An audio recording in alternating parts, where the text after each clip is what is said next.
ఇవాళ బడ్జెట్ ప్రవేశపెట్టినటువంటి నిర్మలా సీతారామన్ గారికి ప్రజలందరి తరఫున ధన్యవాదాలు తెలియజేస్తా ఉన్నాను. ముఖ్యంగా మధ్యతరగతి కుటుంబాలు, అదేవిధంగా ఉద్యోగులు, చిరుద్యోగులు అందరి తరఫున నుంచి కూడా హృదయపూర్వకమైనటువంటి ధన్యవాదాలు తెలియజేస్తా ఉన్నాను వారికి, మోదీ గారికి.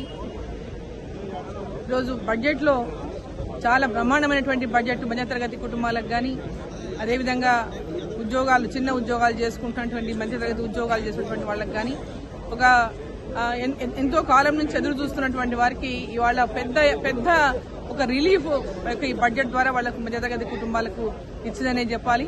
దీంతో పాటు ఫిషరీస్ కి అంటే చేపలు పెంచుకునేటువంటి వారికి కూడా పెద్ద ఎత్తున దీంట్లో లబ్ధి చేకూరే విధంగా ఈ బడ్జెట్ లో పెట్టడం జరిగింది.